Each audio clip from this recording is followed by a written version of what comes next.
নমস্কার। আজকের এই আলোচনাতে আপনাদের সবাইকে স্বাগত জানাই। আমি কেপি অ্যাস্ট্রোলজার বরুণ অধিকারী। আজকের এই আলোচনাটি মূলত মকর রাশি অর্থাৎ ক্যাপ্রিকন সাইনের মানুষদের জন্যই গুরুত্বপূর্ণ থাকবে। কারণ আজকের এই আলোচনার মধ্যে দিয়ে আমরা জানব জুলাই 2024 মকর রাশির মানুষদের জন্য কেমন থাকতে চলেছে সেই সম্বন্ধে। জুলাই মাসে আপনাদের রাশিতে নবগ্রহ কোথায় ট্রানজিট করবেন, কোথায় কোথায় দৃষ্টি ফেলবেন, কোন কোন গ্রহ রাশি পরিবর্তন করবেন, আর তার উপর নির্ভর করে আপনাদের স্বাস্থ্য, বিদ্যা, প্রেম, ভালোবাসা, আপনাদের পরিবার, অর্থ, ভাগ্য, কর্ম সমস্ত কিছুকে ডিটেলসে আলোচনা করব, প্রতিটা ঘরকে ধরে, প্রতিটা গ্রহকে ধরে। তো সম্পূর্ণ ভিডিওটি অবশ্যই দেখবেন। আলোচনা যদি ভালো লাগে লাইক, কমেন্ট এবং শেয়ার করতে পারেন। আমার সাথে যারা পার্সোনালি যোগাযোগ করতে চাইছেন, জন্মছক যারা বিচার করতে চাইছেন, ভিডিও ডেসক্রিপশনে এবং ইন্ট্রোতেও নাম্বার দেওয়া আছে, আপনারা ফোন করে কিংবা হোয়াটসঅ্যাপের মাধ্যমে যোগাযোগ করতে পারেন। আর জ্যোতিষ সংক্রান্ত যে কোনো তথ্য পেতে চ্যানেলটিকে অবশ্যই সাবস্ক্রাইব করবেন। তো জুলাই মাস আপনাদের জন্য কেমন থাকতে চলেছে সেটা জানার জন্য জুলাই মাসে আপনাদের রাশিতে নবগ্রহ কোথায় ট্রানজিট করছেন সেটা একটু দেখে নেওয়া যাক। আপনাদের রাশির লর্ড শনিদেব আপনাদের সেকেন্ড হাউসে অবস্থান করছেন, আর শনিদেব বক্রিয় রয়েছেন। আপনাদের থার্ড হাউসে অবস্থান করছেন রাহু। আপনাদের আপনাদের চতুর্থ ভাবে অবস্থান করছেন মঙ্গল গ্রহ। পঞ্চম ভাবে রয়েছেন দেবগুরু বৃহস্পতি। আপনাদের ষষ্ঠ ভাবে একত্রে অবস্থান করছেন শুক্র এবং রবি। আর আপনাদের সেভেন্থ হাউসে অবস্থান করছেন বুধ গ্রহ। তো চলুন আলোচনা শুরু করা যাক। প্রথমে স্বাস্থ্য। আপনাদের রাশির লর্ডকে, আপনাদের রাশির লর্ড শনিদেব কোথায় অবস্থান করছেন? আপনাদের সেকেন্ড হাউসে অবস্থান করছেন। আর শনিদেব পুরো জুলাই মাসে বক্রিয় রয়েছেন। তো রাশিতেও শনিদেবের প্রভাব পড়বে পুরো জুলাই মাসে। তো এখানে স্বরাশিতে শনিদেব কিন্তু সবসময় শুভ ফলদায়ক হয়ে থাকেন। নিজের ঘরে কোনো গ্রহই অশুভ ফলদায়ক হয় না। তবে শনিদেব যেহেতু বকরি অর্থাৎ দুর্বল রয়েছেন, তো স্বাস্থ্যের প্রতি একটু সিরিয়াস থাকার চেষ্টা করবেন। তবে বিশেষ দুশ্চিন্তার কোনো কারণ থাকছে না। স্বাস্থ্য আপনাদের মোটের উপরে ভালোই থাকবে। আর স্বাস্থ্য সংক্রান্ত যে কোনো প্রকার সমস্যা থেকেও শনিদেব আপনাদেরকে মুক্তির পথও অবশ্যই দেখাতে পারেন। তবে জুলাই মাসে মানসিক টেনশন কিন্তু কম বেশি আপনাদের মধ্যে থাকতে পারে। যে কোনো বিষয় নিয়ে হেডেক আপনাদের হতে পারে, আর তার থেকে এনজাইটির শিকারও কিন্তু হতে পারেন। তো মানসিক টেনশন যত কম করা যায় সেই চেষ্টা আপনাদের করতে হবে পুরো জুলাই মাসে। এবার পরিবার। সেকেন্ড হাউস থেকে পরিবার বিচার করা হয়। আপনাদের সেকেন্ড হাউসের লর্ডকে, আপনাদের সেকেন্ড হাউসের লর্ডও শনিদেব, আর শনিদেব আপনাদের সেকেন্ড হাউসে অবস্থান করছেন, আর সেকেন্ড হাউসেই বক্রি রয়েছেন। তো এখানে সেকেন্ড হাউসে যেহেতু শনিদেব বক্রি রয়েছেন, পারিবারিক দিক থেকে একটু সিরিয়াস থাকার চেষ্টা আপনাদের করতেই হবে। শনিদেব আপনাদের সেকেন্ড হাউসে দুর্বল রয়েছেন, তো পারিবারিক দিক থেকে ছোটখাটো প্রবলেম কিন্তু আসতে পারে। তবে এখানেও বিশেষ দুশ্চিন্তার কোনো কারণ থাকছে না, কারণ সেকেন্ড হাউসের লর্ডও শনিদেব। আর সরাসরি প্রথমেই বলেছি কোনো গ্রহই অশুভ ফলদায়ক হয় না। তবে একটু সিরিয়াস থাকার চেষ্টা আপনাদের করতে হবে। কখনো কখনো পারিবারিক দিক থেকে আনস্যাটিসফ্যাকশন আপনাদের মধ্যে কিন্তু আসতে পারে। আর একই সাথে রাশিচক্রের সেকেন্ড হাউস থেকে আমাদের অর্থ সঞ্চয়, আমাদের ব্যাংক ব্যালেন্স, এই সমস্ত দিককে বিচার করা হয়। তো এখানে শনিদেব আপনাদের সেকেন্ড হাউসে যেহেতু বক্রি হয়ে যাচ্ছেন, অর্থনৈতিক দিক থেকে দুশ্চিন্তা কম বেশি আপনাদের মধ্যে থাকতে পারে। সেভিংস করতে আপনাদের একটু প্রবলেম হতে পারে। তবে শনিদেব সেভিংসের দিকটাকে সাপোর্ট তো অবশ্যই দেবেন। অর্থের ইনকামের দিকটাকেও শনিদেব সাপোর্ট দেওয়ার অবশ্যই চেষ্টা করবেন। তবুও আপনাদের মধ্যে অর্থনৈতিক দিক থেকে একটু টেনশন থাকার কিন্তু সম্ভাবনা থাকছে, বিশেষ করে আপনার জন্মছকে শনিদেবের অবস্থান যদি খারাপ থাকে। আপনাদের থার্ড হাউসের লর্ড দেবগুরু বৃহস্পতি, আর দেবগুরু বৃহস্পতি কোথায় অবস্থান করছেন? আপনাদের পঞ্চম ভাবে অবস্থান করছেন। আর থার্ড হাউসে কে অবস্থান করছেন? রাহু। এখানে থার্ড হাউস থেকে আমাদের অনলাইন, সোশ্যাল মিডিয়া আর ডিজিটাল কোনো ওয়ার্ক, এই সমস্ত দিকে কিন্তু বিচার করা হয়। আর থার্ড হাউসে রাহু শুভ ফলদায়কই হয়ে থাকে। তো এখানে অনলাইন কাজ যারা করেন, যারা ডিজিটাল কাজের সাথে যুক্ত আছেন, সোশ্যাল মিডিয়া, ফেসবুক, ইউটিউব এই সংক্রান্ত কাজ যারা করেন, আপনাদের জন্য পুরো জুলাই মাস অত্যন্ত ভালো থাকবে।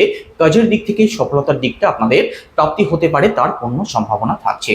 তবে এখানে থার্ড হাউসে যেহেতু রাহু অবস্থান করছেন, তো নিজের ছোট ভাই বোন, পাড়া প্রতিবেশী, কাছের কোনো আত্মীয় স্বজন, এদের সাথে কোনো কারণে দ্বন্দ্ব বিবাদের পরিস্থিতি যাতে তৈরি না হয় সেই দিকটা একটু মাথায় রাখার চেষ্টা করবেন। তবে পরিশ্রমের ফল আপনাদের অবশ্যই প্রাপ্তি হবে। আপনাদের মধ্যে সাহস থাকবে, আপনাদের মধ্যে আত্মবিশ্বাসের জায়গাটাও ভালো থাকবে। তো থার্ড হাউসের পজিটিভ রেজাল্ট আপনাদের পুরো জুলাই মাসে প্রাপ্তি হবে, তার কিন্তু সম্ভাবনা থাকছে। এবার ফোর্থ হাউস। আপনাদের ফোর্থ হাউসের লর্ডকে, আপনাদের ফোর্থ হাউসের লর্ড মঙ্গল গ্রহ কোথায় অবস্থান করছেন? আপনাদের ফোর্থ হাউসে অবস্থান করছেন। কতদিন? 13 জুলাইয়ের আগে পর্যন্ত। 13 জুলাইয়ের পরে রাশি পরিবর্তন করে মঙ্গল আপনাদের ফিফথ হাউসে প্রবেশ করবেন। তো এখানে 4th হাউস 5th হাউসে মঙ্গলের অবস্থান পুরো জুলাই মাসেই ভালো থাকবে। তো এখানে 4th হাউসে আমাদের কি বিচার করা হয়, 4th হাউস থেকে আমাদের প্রপার্টি বিচার করা হয়, 4th হাউস থেকে মাকে বিচার করা হয়, এডুকেশনাল প্রাইম হাউসও 4th হাউসকে ধরা হয়। তো এখানে প্রপার্টি সংক্রান্ত কোনো সিদ্ধান্ত পুরো জুলাই মাসের মধ্যে যদি নেওয়ার থাকে অবশ্যই নিতে পারেন। প্রপার্টি যদি সেল পারচেস করতে চান সেটাও করতে পারেন।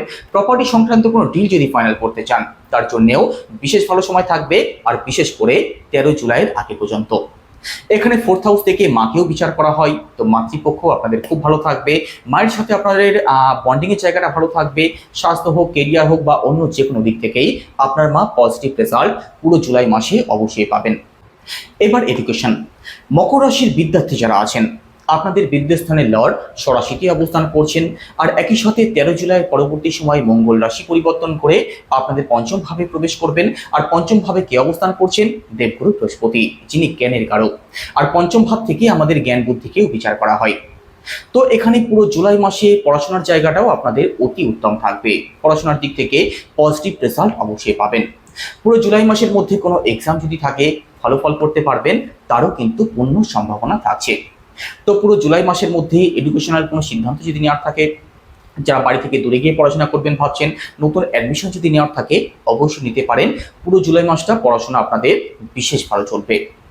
এবার রিলেশন। পঞ্চম ভাব থেকে রিলেশন বিচার করা হয়। আপনাদের পঞ্চম ভাবের লর্ডকে শুক্র গ্রহ কোথায় অবস্থান করছেন? আপনাদের ষষ্ঠ ভাবে অবস্থান করছেন। আর রাশিচক্রের ষষ্ঠ ভাব কিন্তু শুভ হয় না। ষষ্ঠ ভাব আমাদের ঋণ, রোগ এবং শত্রু এই সমস্ত দিককে অ্যাক্টিভ করে। তো এখানে শুক্র যেহেতু ষষ্ঠ ভাবে অবস্থান করছেন, ষষ্ঠ ভাবে শুক্রের অবস্থান ভালো থাকছে না। তো রিলেশনে যারা আছেন আপনাদেরকে বিশেষভাবে সিরিয়াস থাকতে হবে আপনাদের রিলেশনের প্রতি। কতদিন? 7ই জুলাইয়ের আগে পর্যন্ত। 7ই জুলাই পরবর্তী সময় শুক্র রাশি পরিবর্তন করে আপনাদের সপ্তম ভাবে প্রবেশ করবেন। এই সময়টা রিলেশন আবার আপনাদের ভালো থাকবে। তবে 7ই জুলাইয়ের আগে পর্যন্ত রিলেশনের দিক থেকে সিরিয়াস থাকার চেষ্টা করবেন। এই সময় রিলেশনের দিক থেকে কিন্তু প্রবলেম আসার পূর্ণ সম্ভাবনা থাকছে। আর একই সাথে রাশিচক্রের পঞ্চম ভাব থেকে আমাদের সন্তানকেও বিচার করা হয়। এখানে সন্তান পক্ষ আপনাদের ভালো থাকবে, তবে 7ই জুলাইয়ের পরবর্তী সময়। 7ই জুলাই পরবর্তী সময় সন্তান পক্ষ আপনাদের অতি উত্তম থাকবে। এই সময় ফ্যামিলি প্ল্যানিং যদি করতে চান অবশ্যই করতে পারেন। এবার দাম্পত্য জীবন। সপ্তম ভাব থেকে দাম্পত্য জীবন বিচার করা হয়। আপনাদের সপ্তম ভাবের লর্ডকে চন্দ্র, আর চন্দ্র প্রতি 2.25 দিন অন্তর, অর্থাৎ চন্দ্র প্রতি 54 ঘন্টা অন্তর রাশি পরিবর্তন করেন। এখানে রাহুর পঞ্চম দৃষ্টিও পড়ছে কিন্তু আপনাদের সপ্তম ভাবে পুরো জুলাই মাসে। তো রিলেশনের দিক থেকে একটু সিরিয়াস থাকার চেষ্টা করবেন। রাহুর দৃষ্টি যেহেতু সপ্তম ভাবে পড়ছে, তো রিলেশনের দিক থেকে ছোটখাটো প্রবলেম কিন্তু তৈরি হতে পারে, কারণ রাহুর দৃষ্টিকেও শুভ মনে করা হয় না। দাম্পত্য জীবন যে আপনাদের খুব বেশি খারাপ থাকবে সেটা তো বলছি না, তবে ছোটখাটো কারণ নিয়ে কখনো কখনো আপনাদের মধ্যে কিন্তু দ্বন্দ্ব বিবাদ তৈরি হতে পারে। আর এই জায়গাটা যাতে তৈরি না হয় সেদিকটা পুরো জুলাই মাসে বিশেষভাবে সিরিয়াস থাকবেন। তবে দাম্পত্য জীবনের দিক থেকে খুব বড় যে কোনো ইস্যুর লক্ষণ থাকছে সেটা কিন্তু নয়। দাম্পত্য জীবন মোটের উপরে পুরো জুলাই মাসে আপনাদের ভালোই থাকবে। এবার ভাগ্য। নবম ভাব থেকে ভাগ্য বিচার করা হয়। আপনাদের নবম ভাবের লর্ডকে বুধ গ্রহ কোথায় অবস্থান করছেন? আপনাদের সপ্তম ভাবে অবস্থান করছেন। সপ্তম ভাবে বুধের অবস্থান খুব বেশি খারাপ না থাকলেও বুধ কিন্তু রাশি পরিবর্তন করে আপনাদের অষ্টম ভাবে প্রবেশ করবেন। কবে? 19শে জুলাই। 19শে জুলাইয়ের পর থেকে বুধের অবস্থান অষ্টম ভাবে মোটেই ভালো থাকবে না। তার উপরে আপনাদের নবম ভাবে কেতু অবস্থান করছেন। রাহুর সপ্তম দৃষ্টিও আপনাদের নবম ভাবে ভাগ্যস্থানে পড়ছে। তো এখানে 19শে জুলাইয়ের আগে পর্যন্ত ভাগ্যস্থান আপনাদের মোটের উপরে ভালো থাকবে। এই সময় ভাগ্যের সাপোর্টও পাবেন। কোনো কাজের শুভারম্ভ যদি করতে চান, কোনো ব্যবসা যদি শুরু করতে চান, অথবা অতি গুরুত্বপূর্ণ কোনো কাজের শুভারম্ভ যদি করার থাকে, সেক্ষেত্রে 19শে জুলাইয়ের আগে পর্যন্ত সময়টা আপনাদের জন্য ভালো থাকবে। 19শে জুলাইয়ের পরবর্তী সময় বুধ আপনাদের অষ্টম ভাবে প্রবেশ করলে ভাগ্যের দিক থেকে কিন্তু বাধা বিপত্তি আসার পূর্ণ সম্ভাবনা থাকবে। তো কোনো ধার্মিক অনুষ্ঠান যদি করতে চান, কোনো ধর্মযাত্রা যদি করতে চান, 19শে জুলাইয়ের আগে পর্যন্ত সময়টা আপনাদের জন্য ভালো থাকবে, কারণ রাশিচক্রের নবম ভাব থেকেই ধর্মকর্মের দিকটাকেও বিচার করা হয়। আর একই সাথে নবম ভাব থেকে আমাদের বাবাকেও বিচার করা হয়। তো এখানে 19শে জুলাইয়ের আগে পর্যন্ত পিতৃস্থান আপনাদের ভালো থাকবে। 19শে জুলাইয়ের পর থেকে বাবার স্বাস্থ্যের প্রতি বিশেষভাবে খেয়াল রাখবেন, আর বাবার সাথে যাতে সুসম্পর্ক বজায় রাখা যায় সেই চেষ্টা আপনাদের অবশ্যই করতে হবে। এবার আপনাদের কর্মজীবন। এখানে দশম ভাব থেকে আমাদের কেরিয়ারকে বিচার করা হয়। দশম ভাবের লর্ডকে শুক্র গ্রহ। কোথায় অবস্থান করছেন? আপনাদের ষষ্ঠ ভাবে অবস্থান করছেন 7ই জুলাইয়ের আগে পর্যন্ত। 7ই জুলাইয়ের পরবর্তী সময় শুক্র রাশি পরিবর্তন করে আপনাদের সপ্তম ভাবে প্রবেশ করবেন। 7ই জুলাইয়ের আগে পর্যন্ত কর্মজীবনের দিক থেকে একটু সিরিয়াস আপনাদের থাকতে হবে। এই সময় কিন্তু কাজের প্রেশার বেশি থাকতে পারে, কাজ নিয়ে অকারণ ছোটাছুটি হতে পারে, টার্গেট পূরণ করতেও প্রবলেম হতে পারে, কারণ ষষ্ঠভাবে এখানে শুক্রের অবস্থান মোটেই ভালো থাকবে না। তো 7ই জুলাইয়ের আগে পর্যন্ত নিজের কর্মজীবনের প্রতি বিশেষভাবে সিরিয়াস থাকবেন। কারোর সাথে যাতে দ্বন্দ্ব বিবাদে জড়িয়ে না পড়েন সেদিকটা মাথায় রাখবেন, কারণ রাশিচক্রের ষষ্ঠ ভাব থেকে আমাদের শত্রুকেও বিচার করা হয়। 7ই জুলাইয়ের পরবর্তী সময় কর্মজীবন আপনাদের ভালো থাকবে, কাজের দিক থেকে সাকসেস প্রাপ্তির সম্ভাবনা থাকবে আপনাদের 7ই জুলাইয়ের পরবর্তী সময় থেকে।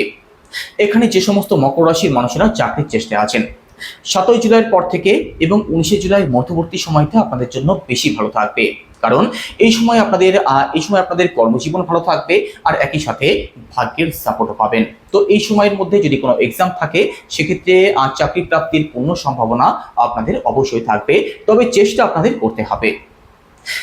আর একই সাথে যে সমস্ত মকর রাশির মানুষেরা ব্যবসার সাথে যুক্ত আছেন, সপ্তম ভাব থেকে ব্যবসা বিচার করা হয়। সপ্তম ভাবের লর্ড চন্দ্র, এখানে সপ্তম ভাবে রাহু দৃষ্টি পড়ছে, আর ব্যবসার কারক বুধ আপনাদের সপ্তম ভাবে অবস্থান করছেন। তবে 19শে জুলাইয়ের পরবর্তী সময় রাশি পরিবর্তন করে আপনাদের অষ্টম ভাবে প্রবেশ করবেন। তো এখানে 19শে জুলাইয়ের আগে পর্যন্ত ব্যবসা আপনাদের মোটের উপরে ভালোই চলবে, তবে 19শে জুলাইয়ের পরবর্তী সময় কিন্তু ব্যবসার দিক থেকে প্রবলেম আসতে পারে। 19শে জুলাইয়ের পরে বুধ যেহেতু অষ্টম ভাবে অবস্থান করবেন, এই সময় ব্যবসার দিক থেকে আপ অ্যান্ড ডাউন থাকতে পারে, ব্যবসা নিয়ে মানসিক টেনশন কিন্তু কম বেশি আপনাদের মধ্যে থাকতে পারে। তো এর জন্য কি উপায় অবলম্বন করবেন? বুধের বীজ মন্ত্র জপ করতে পারেন, সেটা কি ওম ব্রাম ব্রিম প্রংসা বুধায় নমঃ, রোজ 108 বার। আর একই সাথে শনিদেবও যেহেতু বকরি হয়ে গেছেন, যিনি আপনাদের রাশির লর্ড, তো শনির বীজ মন্ত্র জপ করতে পারেন, সেটা কি ওম প্রাম প্রিম প্রংসা শনিশ্চরায় নমঃ, রোজ 108 বার করে জপ করুন, পজিটিভ রেজাল্ট অবশ্যই পাবেন। তো এই ছিল আজকের আলোচনা এখানেই শেষ করব। আলোচনা কেমন লাগছে অবশ্যই কমেন্টে জানাবেন। সবাই ভালো থাকবেন, নমস্কার।